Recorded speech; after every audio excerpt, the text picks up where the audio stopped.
it's very easy for us to say yes because we want to help people or we want to do things. And that's not always in the best interest of ourselves and our time, because again, time is limited, and busy to me is like is a bad word, right? Like I don't want to be busy because busy doesn't mean productive. So it's hard. It's conditioning. Like someone reaches out to you and says, hey, would you want to do this with me? Do you want to do that? Like you have to say no. You have to say, you know what? As much as I want to do this, me saying yes to you means that I have to say no to something I already agreed on. And I think that kind of idea has helped me a lot because I'm a very giving person. I want to help people. I enjoy spending time with people. So I give my time willingly and freely and easily. But if I think of it in the fact of like, well, I already promised my time and my focus to this person or this thing, and now I'm going to take it away from them, like that's far worse than having said no in the first place.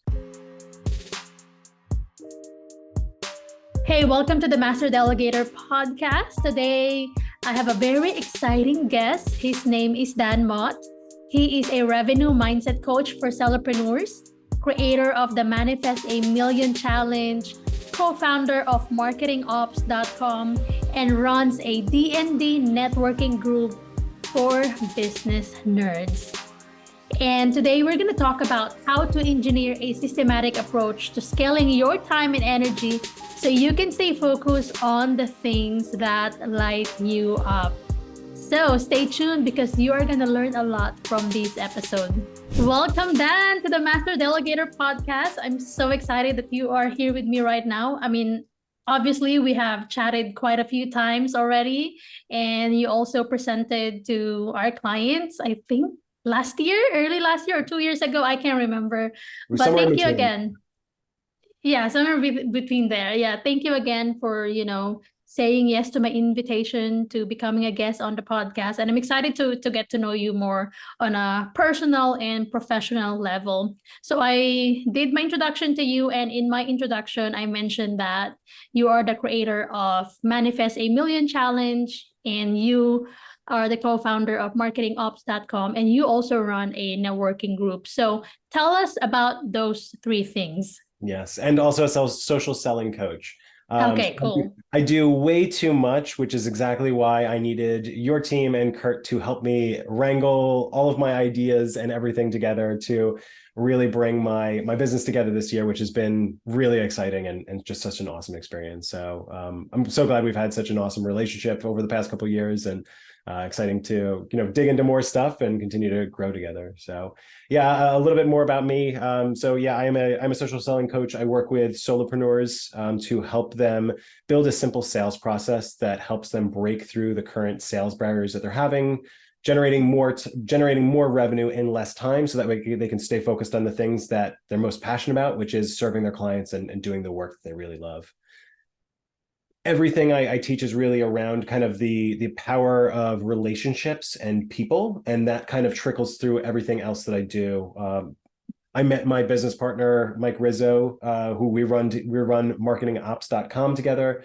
We're a community for marketing operations professionals. And in 3 years, we were able to kind of take these same sales practices and relationship building techniques that I've been working on for years and years, to take the company to 1.25 million in 3 years, and plan to double that this year. So I take a lot of those lessons from kind of both organizations and pull them upstream and downstream.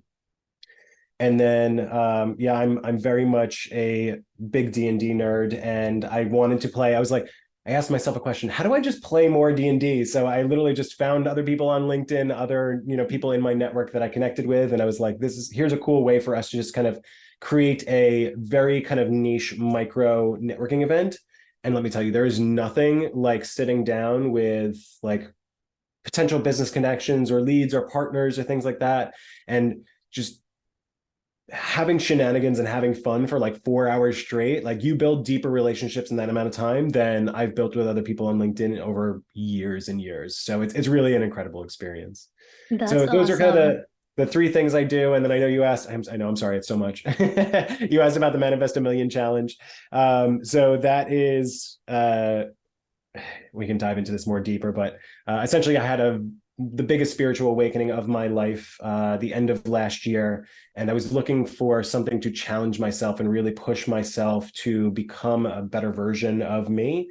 And I I was actually thought it was a joke when I found it, but a YouTube video popped in front of my face and I laughed at it and it said, manifest $1 million in 2024. And I slowly came to the realization that this was the thing that I should be doing. So now I publicly share that on a daily basis. As of the time of this recording in May, I've already written over like 95 editions of this newsletter. And it's really cool to see in the past 5 months how far my mindset has come and how far I've shifted in terms of just really everything that I've been doing from a business perspective is really about the mindset. So it's so exciting to see all of these things progress and change as a result of me just kind of doing a lot of the inner work.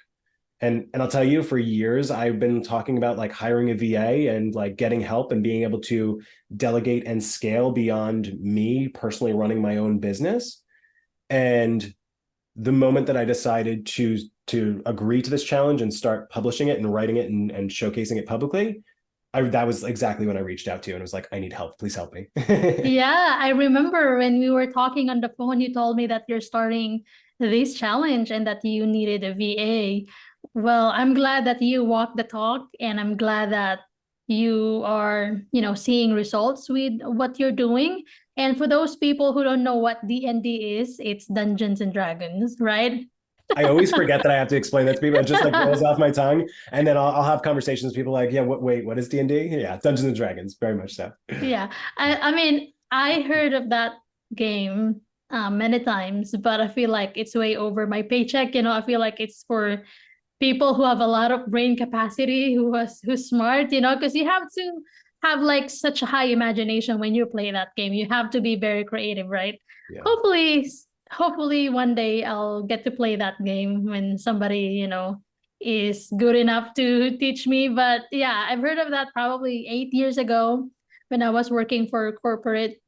But I want to learn more about the spiritual awakening you had. So you sort of had a turning point. That's why you needed to do this challenge that you are currently doing right now. Tell me a little bit more about that. Definitely. So I think it stemmed from, because my two organizations are so completely different, right? Like Six Through Media is my social selling practice. I work with solopreneurs. They work for themselves. They're self-employed entrepreneurs. And marketingops.com is very much about marketing operations professionals who work for organizations primarily in kind of like technology industries.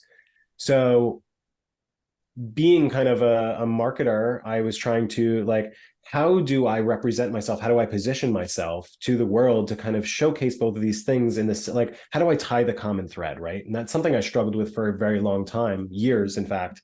I kept referring to it as my personal brand identity crisis. So I started hiring coaches and talking to people and asking friends and trying to figure out, like, what do I do? How do I position myself? How do I kind of get the best of both worlds? And in doing so, I discovered something so much deeper than that, right? And ultimately the answer was, it doesn't really matter. Like you don't have, right? I got so caught up in something that doesn't matter. And I realized truly kind of deeper as a human being that, right, like this world is what we make it. And it can, we are so in control of the reality that we create for ourselves through spirituality and mindset and the way that we think. So I got heavily involved into, I mean, there's so many different flavors of it and people call it, it's ultimately the same thing though, right? It's like, how do you work with your mind is ultimately, right? So I'm doing a lot of work around kind of subconscious reprogramming and helping myself realize that I am not a victim of the world that happens around me, that I'm in control. And no matter how crappy a circumstance around me might be, I'm in control. I choose how I feel. I choose how I react. And it's a lot of work around that. And I heard so many stories of people manifesting a house and manifesting a wife or a husband, or manifesting money, or manifesting whatever they wanted in their lives. And I truly believed it, but I wanted to push myself. I wanted to kind of like break the limiting beliefs of what I truly, right? Like what was kind of what seemed impossible to me. I wanted to go and do that because I wanted to prove to myself and document my process, document that journey in the process to share with other people like, hey, this is possible. And this is what right? This is not my story after I've already done it and it's all like rainbows and sprinkles. It's like, no, here is kind of like all of the dirt that I'm eating along the way and how hard it sucks and how hard I have to work to pull it off. So that was ultimately what this was about, was to test myself and to push my limiting beliefs and my boundaries, and to help show other people in the process that, hey, this is what this is like and you can do it too. Right. I love that. So if you compare yourself from before the spiritual awakening to now, who who was the past Dan and who is the Dan now that I'm talking to? Yeah. Um, it's hard to say, right? Because like there are so many versions of ourselves that we live out on a daily basis. I mean, if you think about like when you spend time with your clients versus when you spend time with your parents versus when you spend time with your childhood friends, you kind of act like a different person around those Right. people, right? Yes, exactly. So we kind of live out a bunch of different realities at the same time, and they all start to blend together. So when you kind of compare Dan today versus Dan 6 months ago, there's probably not too much of a difference. In terms of like the way that I think about myself and the way that I think about the world is definitely different, right? There's a lot of things inside that you could probably kind of like trickle out, and I would know the difference because I was in both shoes. But yeah, it's a lot more control, a lot more discipline, a lot more focus. I am kind of like going back to feeling like less of a victim to the world, right? Like I am emotionally aware and conscious of, I'm feeling angry right now, right? Like I have two young kids, and for anyone else who has young kids, they know like it sucks getting punched in the face, and it sucks like getting yelled at and things thrown at you. And it's very easy to get kind of overwhelmed by that scenario and get angry or disappointed or yell at your kids and things like that. And when we feel emotions, we react on them without thinking about it. It just happens, right? Especially kind of like the negative, lower emotions, vibrations. So when you can kind of like realize I'm angry right now, and you ask yourself, does this anger serve me? Or does this thought that I'm thinking serve me? Or does this thing I want to say actually serve me? Yeah, it might feel good to go tell this person to F off, but like, is that truly going to be the best thing for me and for them and our relationship together? Or is it better for me to just take a deep breath and take a step back and realize that like, yes, they're saying mean things to me, but I don't have to let that hurt me. So like having that emotional awareness is definitely kind of the thing that has changed probably the most in the past 6 months. I love that. That is something that I have learned, or that I'm learning recently as well, that, I don't really have to control everything. When somebody does something to me, I don't have to really react to that. I can be quiet and at the same time be peaceful about it. The best revenge is not doing nothing at all, right? Sometimes. And I've learned that, and us business owners, we like controlling things, right? And most of what we do, it's important to control things because we don't want any problems to arise. And if there's a problem, we tend to have an immediate solution to the problem already. But when it comes to our personal life, sometimes it doesn't work that way. Sometimes we just gotta learn to let go of things and let the problem solve itself. And sometimes it does. And I love that you had that spiritual awakening. And for most people, I'm sure they had that spiritual awakening. It may be different from what you experience or from what I experienced, but I think it's important that we get to a point where we're like, you know what, I want to change something, and I'm not changing because of the people around me, but I'm doing this for me. So yeah, it's so nice to hear that from you. Tell me about the word manifesting. I feel like that word gets a bad rap because for most people, they think that when you manifest something, you just lay on the couch and then not do anything. Just, manifest, not, you don't have to work. You just need to manifest and think about it all the time. So tell me about that word, manifesting. What is your own definition of that? Yeah, it's definitely not just an easy kind of kick your feet back and just wait for the world to happen to you. It very much does happen in that way, but it takes a lot of work to do it. And it takes a lot of inner work that is something that we're not mostly used to, right? So like I would say that my life almost started over, right? Like when I had this I've had a couple spiritual awakenings, but nothing like this. I almost feel like an infant walking through the world with my eyes open now, right? Like I realize how far I've come in the past 6 months, and I'm like, I'm really only just getting started, because I can see like the world for what it is now, and it's very interesting, right? So it's like I'm learning at a fast pace, but I'm still realizing that I'm only still at the beginning of this, so I have a long way to go. Right. That's true. And so you've recently hired a virtual assistant to help you with, your daily, day-to-day operations. And you have 6-3 media, you have marketing ops, you do the manifesting challenge, and you have the networking group. You do a lot of things, and I feel like for us entrepreneurs, we do a lot of things because most of us were visionaries. We have a lot of ideas and we can't just stay put. We want to keep going.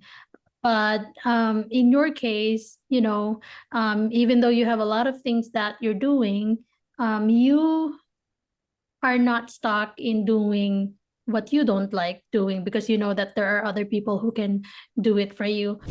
Are you sick and tired of being overwhelmed and afraid you'll never scale your business? Meet Smart VAs. Unlike many virtual assistant agencies that only assign one dedicated virtual assistant, we provide flexibility for growing businesses by assigning a team of experienced virtual assistants that can do different tasks to support your continuous growth. Visit smartvas.online to book a free discovery call and start growing your business.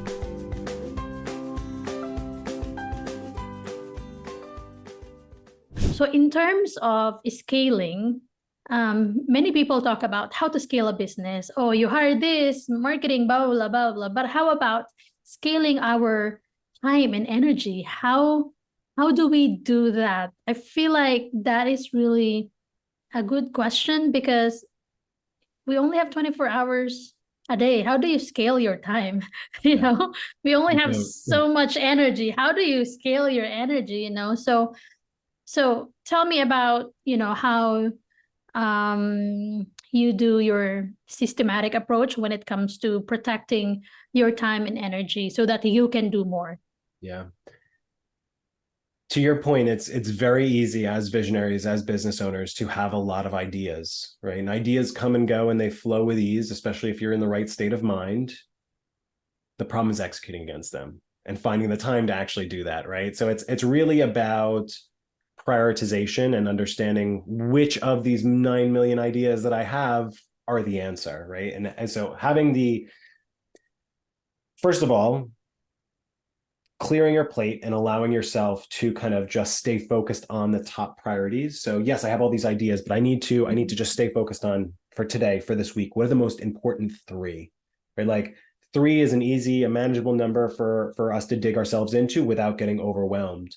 And when we give ourselves that space to kind of deeply think about a few ideas or topics, it opens up more ideas in that particular realm on how to achieve those faster or more efficiently. So that's I think the most important part, is to create space for ourselves. Less is more. And I've been reading 10x is easier than 2x by Dan Sullivan and Benjamin Hardy. And it's really great. And I'm still only just getting started with it, but there was a concept in here of like, what are your standards? What are your standards for your clients, your business practices, everything in life? And I'm kind of starting to realize more and more that I need to tighten up, right? Like, who are the people that I want to serve? I need to find a smaller and smaller group of people. How do I want to serve them? I need to find a more dialed in approach to being able to do so, right? So again, less is more. How do I do fewer things just so much better? Because that, right, it's not like, but if I do something twice as good, I'm not going to get twice the results. I'm going to end up getting 10 times the results, because again, less is more. So. Right. Yeah, that's exactly right. And how exactly are you applying this to your life? It's not easy. Yes. It's very much conditioning and forming habits around it. Mm-hmm. So having right? Even just like a daily practice for, I mean, I don't know how much of this you need, but right, like I practice meditation and journaling exercises and many other things in kind of my morning and my nightly routine are kind of the things that I attribute the most success to. So having a routine, a process in place that helps you gain clarity around what is truly most important to me. What do I care most about? What lights me up? What am I most excited about to do today, or that is going to get me to the thing that I truly, truly want in life, and working towards those things. That part is probably easier than saying no to everything else, right? It's very easy for us to say yes because we want to help people or we want to do things. Mm-hmm. And that's not always in the best interest of ourselves and our time, because again, time is limited, and busy to me is like is a bad word, right? Like I don't want to be busy because busy doesn't mean productive. So Mm-hmm. it's hard. It's conditioning. It's being able to, right, like even if some new idea, like someone reaches out to you and says, hey, would you want to do this with me? Do you want to do that? Like you have to say no. You have to say, you know what, as much as I want to do this, me saying yes to you means that I have to say no to something I already agreed on. And I think that kind of idea has helped me a lot, because I'm a very giving person. I want to help people. I enjoy spending time with people. So I give my time willingly and freely and easily. But if I think of it in the fact of like, well, I already promised my time and my focus to this person or this thing, and now I'm going to take it away from them, like that's far worse than having said no in the first place. Mm-hmm. That helped me a lot in getting a lot more comfortable with saying no. But then even kind of like tactically, right, just having templates or like blocks that you can use that say like, hey, and you can Google this, and there's a lot of really good examples online, like, hey, as much as I would love to do this, I really need to be protective over my time and the goals I've already set for myself. And unfortunately, this does not align with them. So I'm going to have to, politely say no. And right. And when you say it in that way, people actually kind of respond positively to it, because they're like, that's right inside. They're saying that sucks. Like I wanted to do this thing with you, but they totally respect it and they honor it. So it's really cool. Exactly. And, every time I say no to someone, not because I just want to say no, but because I couldn't really do it, every time I say no to someone, I feel so much satisfaction.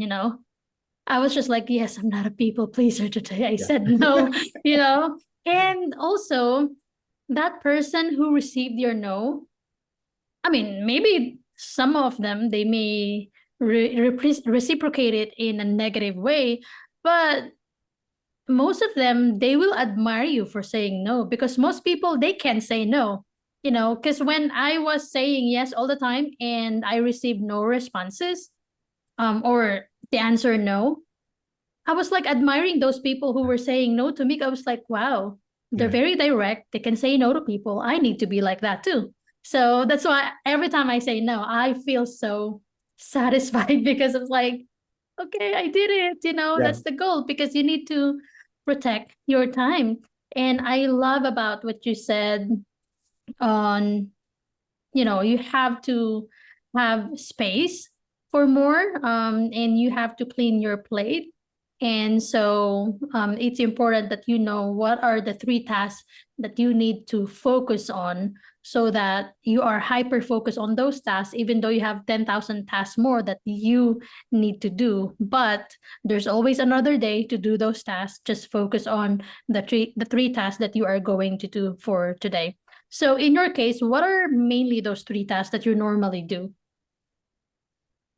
Truthfully, it varies quite a bit. Sometimes they can be extremely little tasks, but the thing is they're so incredibly important and they need to be done today that I just need to write them down on my list to be like, this needs to get done, because it is easy to forget.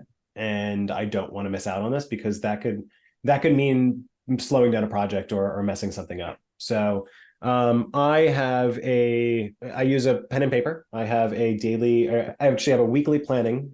So I up at the top, I put the date, I put the top three things that I want to work on for that week. And then I do the same thing for every single day: Monday, Tuesday, Wednesday, Thursday, Friday. What are the top three things I want to work on for each day? And truthfully, I don't always get to it. Yesterday I didn't, because yesterday was crazy and I was on calls all day and I just didn't have time to plan or think, but I didn't have time to work on anything other than being on calls anyway. So that's okay.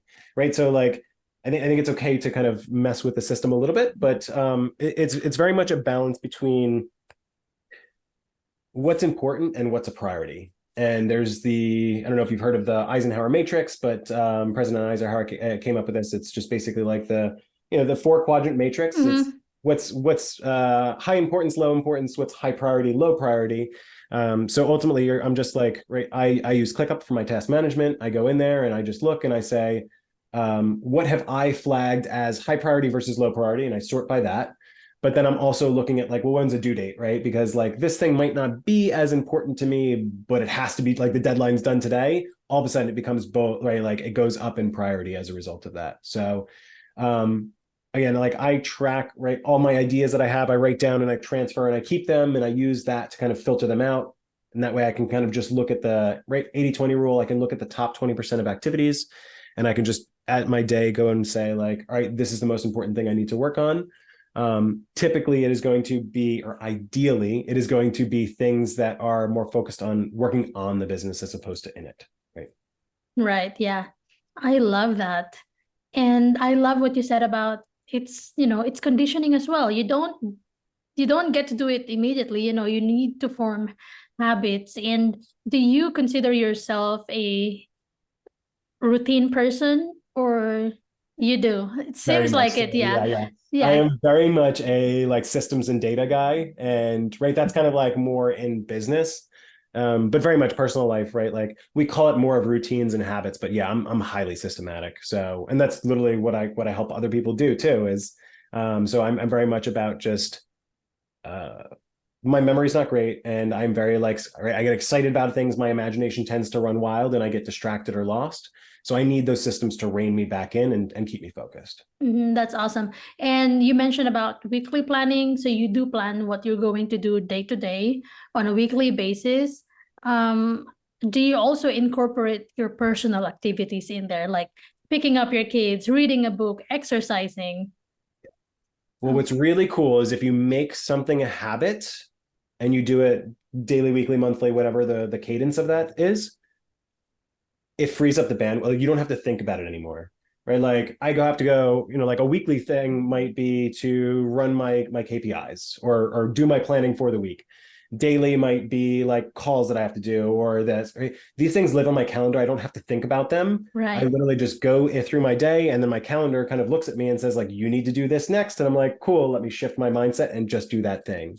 So anytime that you can make something a habit or a routine, it helps kind of just like you think of your mind as a computer, like you're just lowering the RAM. Like you don't have to think about it anymore. You don't have to process it anymore. You just do it on autopilot. That helps create space for like, all right, well, what are the one-off things that I need to do? What are the projects that I need to do? So then that kind of gives you, right, like now, okay, I've got a lot less to think about. I can just stay focused on doing these 1, 2, or 3 things. Mm-hmm. That's awesome. So you recently hired a virtual assistant, and it's your first time, right? Hiring a virtual Yeah. assistant. Okay. What has been your learning so far? So I'll even back it up further than that. So I had thought about hiring a virtual assistant for probably like 2 or 3 years now, maybe even more at this point. And I always gave myself the excuse that like, oh, I don't know exactly what to give them, or I don't know what to delegate, or I don't know, right? Like I didn't feel ready. I didn't feel like I had enough to give them. And that was always the reason that I said no. Like, or that was the reason I just never pulled the trigger. And then I realized I need help if I'm going to be able to achieve this goal. So I was like, I just need to commit and then I'll figure it out along the way. So I kind of had like a rough idea, you and I started and I was like, I spend a lot of time because I run multiple companies. Like I have to manage, multiple email inboxes. I have my like Slack, I have LinkedIn, I have a bunch of different places where people can communicate with me. And it's very hard to keep up with that. And I spend hours and hours just playing catch up every single week. And I was like, that feels like such a drain for me, not just in time, but also in terms of like mental bandwidth, right? So I was like, I need help. Kurt came on, started helping me a couple months ago, and that was the place that he started. And he started helping me kind of like clean up my inboxes, help me manage my communications and my contacts. And he made me better at communications as a result of that, because he was just feeding me like, here are the most important things. Here's what you need to worry about. We built SOPs and processes to say like, he can handle all these things. And if it's unique or new, or, he needs to ask a question, he helps me just filter down, like, here are the top couple things you need to worry about today. Like, or what do I do with these things? So definitely made it much more easy for me, which then created a lot more space for me to like actually start working on activities. And then as we got more and more comfortable, right? Like I was like, oh, well, you can help me with this, or you can help me with that. And again, both things that need to be done periodically. So I started handing off some of my monthly routines or my weekly routines to him, as well as just projects where I was like, hey, I want to do these 10 million different things, but here are the top 3 priorities. But I can still work on 4, 5, and 6 because Kurt can help me do those. Mm-hmm. So, right, like he's helped me kind of expand. And as the closer we work together and the more time we spend together and the better he understands me and my business, it's a lot easier for him to come in and make suggestions or be like, can I take that off of your plate? Or help me even organize my ideas better so that way he can have access to just what I'm thinking and where he might be able to assist me. So I would say the biggest thing is like just get started, because in the process of doing so, you will find so much more that you can delegate. And Mm-hmm. it's still always going to be a challenge because I told you, Christy, like I literally just got off a call with him before speaking with you right now. And he's like, all right, can I do this? Can I do that? I'm still struggling to like give things up. It's very hard for us as business owners to like be like to let go of things. But him just constantly reminding me and asking me and kind of like helping me hit home the points on why am I wasting my time doing these things. Mm-hmm. It helps me kind of recondition my mind to be, okay, I do need to let these things go. I need to kind of just trust. I have this belief in my head, and it's not a true belief that I have to be the one to do this. That's not true. Right. So I love that. Yeah. We definitely learn a lot just by having somebody help us in the business. Dealing with people, it's not easy, especially when you're dealing with a person where you have so many differences and responsibilities, right? And if you're so used to doing things on your own, it's really hard to let go. it It's is. also hard. It was also hard for me to let go at the beginning. And actually, my manager asked me, she asked me, Christy, how were you able to let go? Because I delegated so many responsibilities to my manager, and then she delegated responsibilities to her team members as well. And she asked me like one day, she's like, how do you let go? And I said, just trust. Yeah. Just trust the person. There's no other choice, right? Like I can get stuck in this forever knowing that it's going to cost me an hour of my time every single day, whatever the cadence is. It's going to cost me an hour of time every single day, or I can give it to someone, and sure, it might be a little rocky during the handoff, but those are going to be the indicators of here's what we need to fix and here's how we need to improve the process. And then pretty quickly it's smooth sailing after that. And then, right, like Kurt's going to come in and say like, hey, we could be doing this better, or hey, have you thought about this? Right. So like he has a lot more. It's almost like I have too many things to do. So when I go do something, I'm not thinking about how do I do this better. I'm just like, I just need to get it done. Whereas when he's sitting down and doing it, he can say, there's a better way to do this, or here's a faster way or more efficient way to do this. Or we can create a better experience for your customers in the process. So right, like giving someone the responsibility of something that we don't even want to do in the first place helps improve the process overall. And yeah, you're going to have that little hiccup in between, but that is just part of the learning curve. And Yeah. that's how you And make things better. yeah, it's collaboration too, Doesn't mean when you hire somebody, regardless if it's a VA or an independent contractor, it doesn't mean that you have to control that person and feed that person with tasks all the time. You have to let the VA also give you recommendations and give the VA freedom to just communicate to you what he or she thinks is best for the project, especially if you're working with an experienced virtual assistant, because they've worked with so many businesses already, so they've seen what worked and they know what doesn't work. But it still depends per business owner, because it's just different. You and I were so much different. We may be the same on many things, but I'm pretty sure we still have a lot of differences, just like um reading a book. I don't read a book as much. I'm into watching YouTube videos, because whenever I read a book, I cannot finish a chapter. You know why? The visionary in me thinks about a million ideas already as I'm reading the book, so I can't stop my head. It's You're not really even hard. reading anymore. You're just I thinking, don't staring read at a page. anymore. Like just one page, and then I read the front page, and then the back page. I was like, I have 10 million ideas already, and I couldn't move on because I'm stuck, because I just get too excited. Yeah.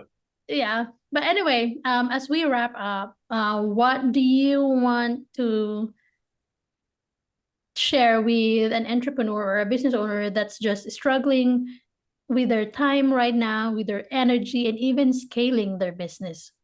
Yeah. It's really about just letting go. Do less because less is more. But even for the things that you do need to do, trust that technology and people can help you and they will scale you, because we can't do everything on our own as much as we want to, and as much as we might love the pain that we put ourselves through to kind of like do these things. And right, because we're creating something, we're building something, it's our business, it's a part of us, so it's very hard to let that go. But when we do let go, when we shed the extra layers, we find something beautiful on the inside. So I think that's the most important part, is just let go, trust that if you stay focused on the absolute most important things, you can delegate so much more than you realize. I'm still figuring this out myself. But you can create something so much more impactful and so much more beautiful in the process by just letting go. I love that. I love it. All right, this is your time to promote yourself. Share your social media links or your website link. Just share with us where people can find you. Yeah, you bet. I spend most of my time on LinkedIn, so feel free to drop by. Dan Mott, you shouldn't have too hard of a time finding me, or Chrissy, I'm sure you'll link it up in the show notes. But come say hi to me. Let me know that you heard me on the Master Delegator podcast, or just drop Christy's name. More than happy to have a chat. I also have some free resources in there if you are looking to improve and implement a sales process for your own organization to help you scale, to help you make more money in less time. There is some free resources for you there that might be helpful. Awesome. Well, thank you so much, Dan, for your time today. I appreciate it, and I love our conversation. Yeah, thank you so much for having me, Chrissy. I love talking about this stuff, so anytime.